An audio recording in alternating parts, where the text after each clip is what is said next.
hello, and welcome back to the series where I read scary books in the Elder Scrolls and talk about scary lore. Today, we're going over the Night Mother and Sithis and the Dark Brotherhood just a bit, not too in-depth. But on the same note as sending poor fools to the void, we're also going to be reading A Tragedy in Black, which is a really short one. That's why I decided to put it in here, because it's kind of the same theme, somewhat. Anyways, thank you for watching, and enjoy. So, you wish to summon the Dark Brotherhood? You wish to see someone dead? Pray, child, pray, and let the Night Mother hear your plea. You must perform that most profane of rituals, the Black Sacrament. Create an effigy of the intended victim, assembled from actual body parts, including a heart, skull, bones, and flesh. Encircle that effigy with candles. The ritual itself must then commence. Proceed to stab the effigy repeatedly with a dagger, rubbed with the petals of a nightshade plant, while whispering this plea, sweet mother, send your child unto me, for the sins of the unworthy must be baptized in blood and fear. Then wait, child, for the dread Father Sithis rewards the patient. You will be visited by a representative of the Dark Brotherhood. So begins a contract bound in blood. Although various works have been written on subjects of both Morrowind's Morag Tong and Tamriel's widespread Dark Brotherhood, there remains confusion as to precisely when and how these two feared assassin guilds formed, or more specifically, when and how the Dark Brotherhood split from the Morag Tong, as the former is widely accepted to have sprung from the latter. The largest point of connection seems to be the figure of the Night Mother, a woman who figures prominently in both organizations. Through extensive research and interviews, and not inconsiderable risk to my own life, for the Dark Brotherhood holds this information sacred, I finally solved this ages-old mystery. I finally uncovered the Night Mother's truth. Although her name has been lost to time, the Night Mother was once a mere mortal dark elf woman who lived in a small village once located where the city of Breville stands now, in the imperial province of Cyrodiil. She was a respected member of the Morag Tong, and like her fellow members, this woman made her trade as an assassin in service to the Daedric prince Mephala.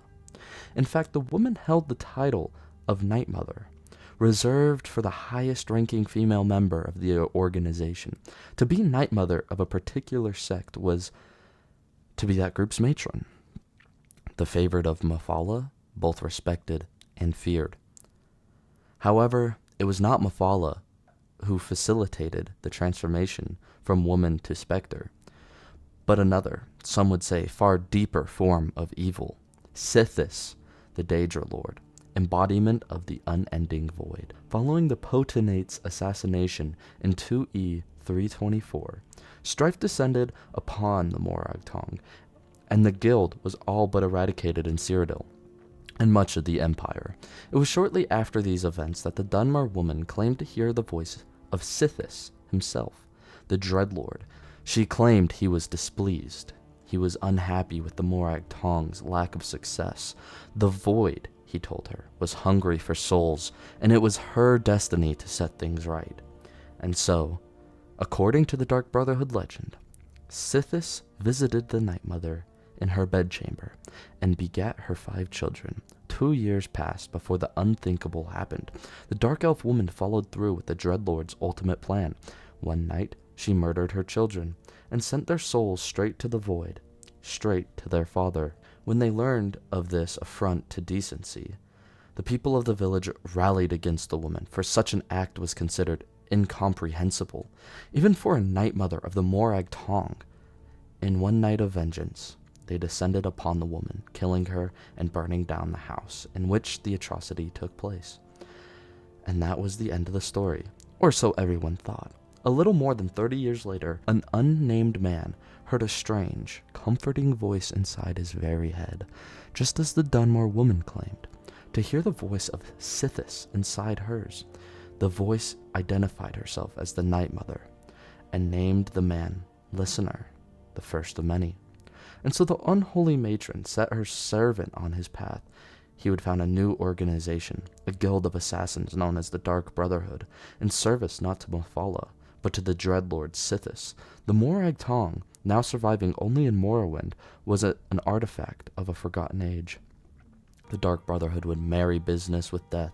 The organization would grow in wealth and power, and the void would swell with fresh souls. It was, the Night Mother told her listener, the perfect arrangement. In the early days of the Dark Brotherhood, the bodies of the Night Mother and her children were recovered from their original burial site and interred in a crypt beneath the site of her house, and there they remain, even today. So if, in your travels, you find yourself in the city of Breville, and make a wish at the statue of the lucky old lady, as is the local custom, know that you stand on sacred, if evil ground, for you stand above the Night Mother, the unholy matron herself, and your luck has just ran out. The Dremora looked on the young boy with disdain. He looked to be no more than 17 or 18, on the cusp of manhood. You have summoned me? The Dremora asked. Mother says I'm good with spells. Someday I'm gonna be a wizard, maybe even the Archmage, the boy exclaimed. And what would your mother know of magic, boy? She's a wizard. She's an enchanter at the Arcane University, the boy said. Ah, another dabbler in the mystic arts. I'm certain she's barely mediocre. You shut up. I read the scroll. I get to tell you what to do, the boy shouted. The Dremora was silent, compulsion bound to his voice. I want to know how to make a magic dress. I need it for her birthday. The Dremora's answer was more silence. You have to tell me. It's in the rules, the boy said. Freed from the previous compulsion, the Dremora answered, First, you need a soul gem. I happen to have one, and would gladly give it to you, for so noble of a cause. Really? Why do I need it? The boy asked. With a hidden smile, the Dremora handed over the dull black gem. It is not enough to cast a spell on an object. Magic requires thought, intent, will, and emotion. The soul powers the enchantment. The bigger the soul, the more powerful the enchantment. So how big is the one in this soul gem? The boy asked. Oh, that one is empty. You'll have to fill it. But it can hold the largest of souls easily. Do you know how to do that? The Dremora asked. No, the young man said sullenly. Let me show you. You cast a spell like this. The tendrils of the soul trap spell spilled from his fingers and surrounded the boy. The young man's eyes went wide. I didn't feel anything, the boy complained. How about now? The Dremora asked, plunging his talons into the youth's rib cage. His heart beat only once before it was pulled from his chest. Quickly, the Dremora snatched back the soul gem, just as the youth died. His soul tried to flee, but was trapped by the spell and drawn into the gem. Only black soul gems can hold the souls of men and elves. Your mother obviously never told you to accept a freely given gift from a summoned Daedra, he said to the corpse. You see, it breaks the conjuration, freeing the summoned from the summoner. Now let's go find your mother. After all, I have another black soul gem. Sorry for the jump scare. I apologize, but thank you for watching, listening to the point of this video. I really appreciate it. And I've loved the feedback, and I've loved people's thoughts on the stories and criticisms of my reading. I know I am not the best reader, okay? I know that, I'm well aware. I cut out a lot of mistakes. But along with like reading the books, I don't really care if they're spooky or not. I just like reading the books. So if you know any good books, like, let me know. And I've got a few that I still need to look at. But I also am a really big lore fanatic of this game. Like I love this game. Like this game series, The Elder Scrolls, I love it to death. And I love the lore, and I would love to talk about it, especially like the darker parts of the Daedric princes and the Aedra, like the nine divines, the good gods. I like, cause some of that shit is like dark and not talked about. Like, and I'm gonna start doing that. I don't know when, but sometime soon. But yeah, I will keep doing this series, but I also do want to talk about like actual like lore, you know, not just these nice little spooky short stories. But anyways, I appreciate you guys watching this video, and if you enjoyed it, please subscribe, like, comment, or don't do any of that.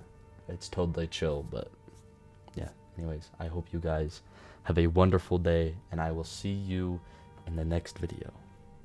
Bye.